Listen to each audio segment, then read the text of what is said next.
Hey guys, what is up? I wanted to return to my Git Good series because I've made a number of videos in the series, and I think all of them have emphasized playing against one person or another and trying to combat different styles and different skill levels. And I thought it would be valuable maybe to come back and see, how have I progressed? What are the things I've learned? How is my gameplay today different than it was even as recently as a month ago? And I think the differences are really pretty substantial. And I wanted to talk a bit about why I do the things I do and why I do them differently than I used to do them before, and how I learned those things. And I think most of the videos I've been making recently have actually focused on the play of others. So the progress I've made, especially in the last month or so, probably hasn't been very visible. I have not had much of an opportunity to play in the last month or so. Real life has been uncooperative, but the way I've gotten around that is by doing the Spears of the Church for the most part, because I can work on other things. I can just leave my PC open, and then when I get summoned, I can switch over, do the spear invasion, and then get back to my real life again without too much of an intrusion. So let's get started. If you've been following the videos I've been making, giving advice to other players, one of the things I frequently advise players to do is to hard swap weapons, don't soft swap. And I realized I wasn't following my own advice, which made me feel like a hypocrite, but also showed me that I had an area of opportunity where I could improve my own game. And so I have forced myself on all my newer builds now. I only have one weapon equipped in each hand, and if I want anything else, I have to hard swap. That's the rule I made for myself. I make occasional exceptions, like maybe a dagger for riposte or something along those lines, or a rapier for fishing. But this also helps me with my situational setups. Like here, I see a pattern. I see a player who seems like he's pretty decent. He's got a straight sword, which is hard to reaction roll, and he's backpedaling. He's backpedaling, and even though he's not putting his back to me, he's hitting me essentially with a bunch of turn and burns and wants me to just chase him around the arena while he hits me with turn and burns. Give him credit, it's a good strategy, but bad on me if I let him do it to me, so I don't. I switch over to a spear, which makes it really hard for him to employ that strategy against me.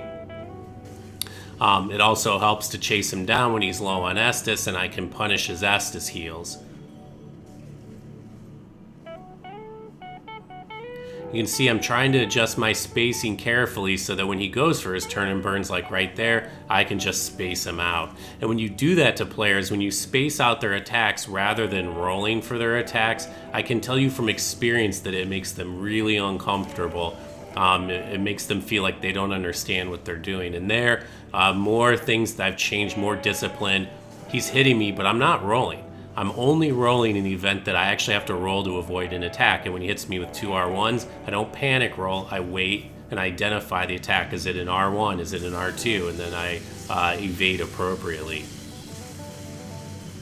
So I'm also working on my fishing. And I don't remember how much I've talked about this before, but one lesson that I have definitely learned is that if you're trying to learn how to backstab fish as opposed to just general crit fishing, I definitely recommend getting rid of the parry tool. And I thought for sure that was going to be a backstab there, but get rid of the parry tool, because your opponents will be willing to be much more predictable about their gameplay if they don't think they have to worry about getting parried. Most people aren't worried about backstabs, at least not until you actually get them with one. So right there, my opponent probably would not have thrown out so many R1s if I'd had a parry tool up, because he'd have been worried about getting parried, but getting backstabbed was nowhere on his radar at all, which opened up his back for me and made his play predictable enough that I was able to backstab him. So I'm also trying to identify matchup opportunities earlier in the fight. So I took one look at my opponent as I was spawning in. I saw he had the freed scythe, so I immediately switched out the S stock for the rapier. Now notice I'm going to whiff a lot more roll catches with this thing than I do the S stock. The rapier to me is way less valuable for roll catching than the S stock is. Now the rapier has additional properties that make it worthwhile. I'm not saying the S stock is necessarily 100% better, it's just suited to different tasks. And here I'm waiting for him to throw out the weapon art, and unfortunately there my spacing was bad. I saw it coming because I interrupted him the first time he tried it, so I knew it was coming. My spacing was just bad, or I'd have parried it. Fortunately, I saw an opportunity to run up and get a pivot on him, and now it's just about pressure. So while I'm chasing him down, I switch over to the spear, and this is something I would not have done even as recently as about 3 weeks ago. That kind of aggressive, in somebody's face, weapon swapping and in my inventory, relying on my read of him that he is not going to turn around and counterattack me. So in this fight, I happened to see the guy coming through the fog, and his name is Forrest. And Forrest had had his sign down all afternoon here for spear fights, and I knew he was a faith build, and he liked to use a lot of miracles to try to keep me away from the host. And so I had an epiphany. I think it was in this invasion where I decided I was actually going to swap over to the Cestus and experiment with Perseverance and try to use that to counter his game plan of using these miracles to keep me at bay. And he had actually had some success, like right there, using that miracle to keep me away. So at this point I decide I'm going to go ahead and situationally swap over to the Cestus, and that way I can just pop Perseverance when he does that and maybe get a backstab on him.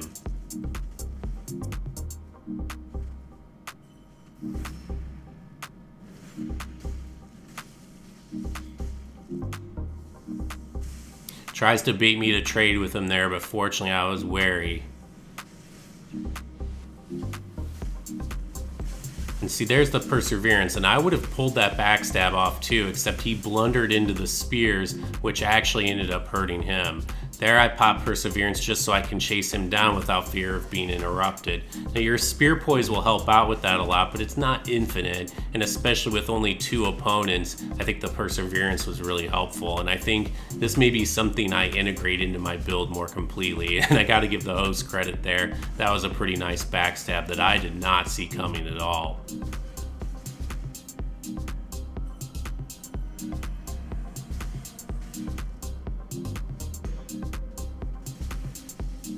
This mix with the S-Stock and the straight sword is incredibly powerful, and I've learned that in groups, the S-Stock and greatsword, the greatsword's just too slow, and to me doesn't do enough increased damage to justify having the slower weapon. And there you could see me doing something new where I'm running next to the host, because that way if he tries to parry, I'm going to immediately be able to run to his back and stop him.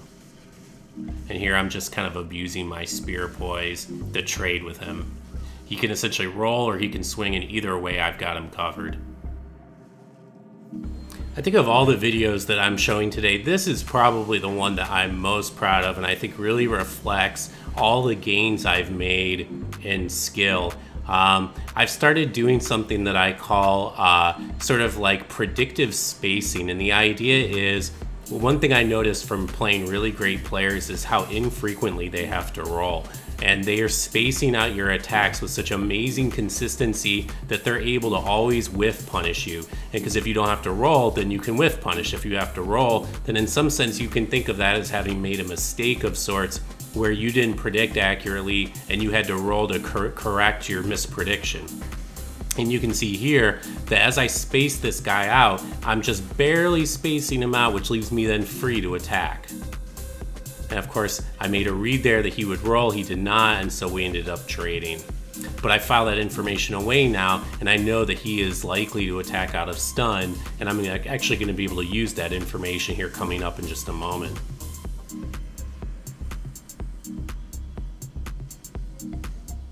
So here I observe that he keeps swinging twice, and I think, you know what, let me go ahead and try swapping over to the rapier really quick.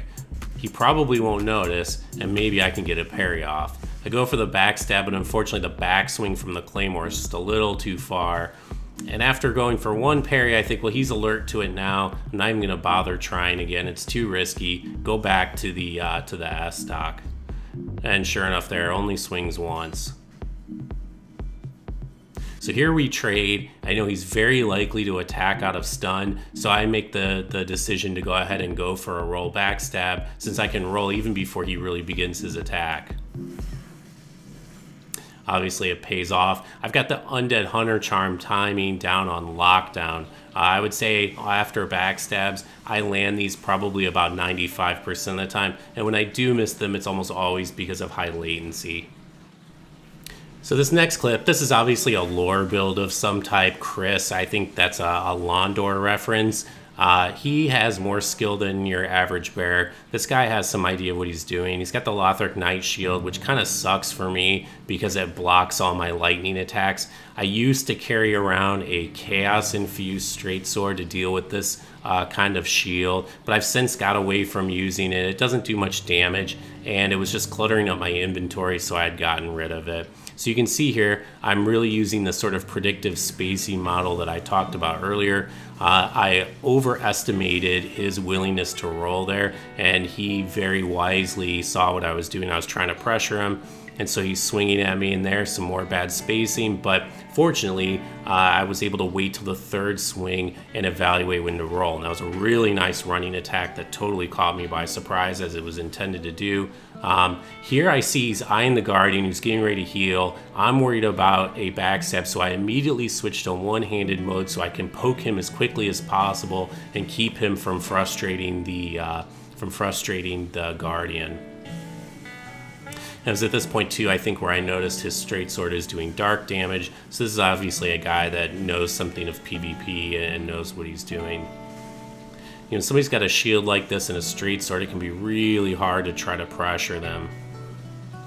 The second Guardian is often really your only hope. And you can see I'm not rolling out, because if I roll out, that's going to give him space and he's going to be able to heal up. So really my only choice is to stay in on him. And here you can see, obviously, as I'm waiting for fights, I sometimes get invaded. I don't throw on the dried fingers, but I do sometimes get invaded.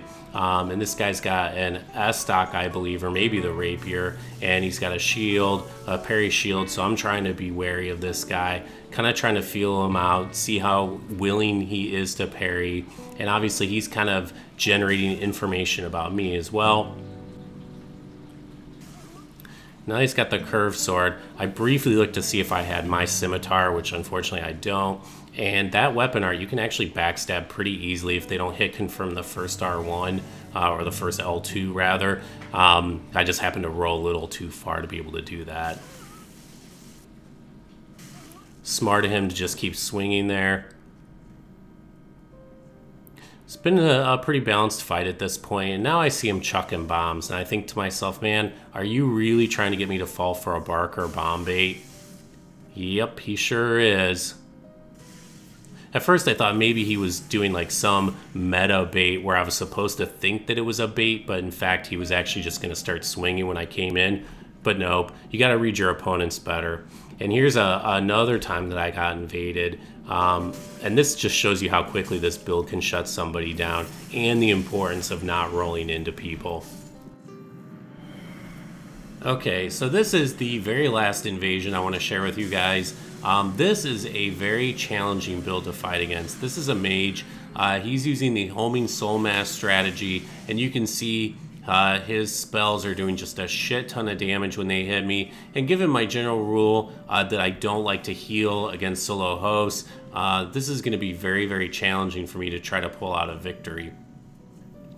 So I stop for just a moment, hide behind the pillars, and put some thought into what I want to do. And I decide that I'm going to go ahead and try for some perseverance spam and see if that's a very workable approach. And I've seen B-dubs use it against really skilled casters, but of course I am not B-dubs, so I don't know how much success I'm really going to have with this. The running L1's pretty good, but if it's really the only attack you've got and he's looking for, he's going to be able to roll it pretty effectively. And to be honest, I am really not familiar enough with the move set of the Cestus. Like, I know there's some combos, but I don't really understand how those work. I know like about the L1s and R1s, and actually I learned recently about the rolling L1, which is actually pretty nifty. This guy's pretty clearly in the driver's seat at the moment. Notice he hasn't healed yet either, which I think is kind of like a bit of a challenge slash BM to me, that like I can't even force him to heal. So here I decided to bust out the crossbow. I also kind of suck free aiming crossbows, as you can see there. I'm not very good at it. I'm just trying to figure out some way that I can deal with this guy. That one was pretty close.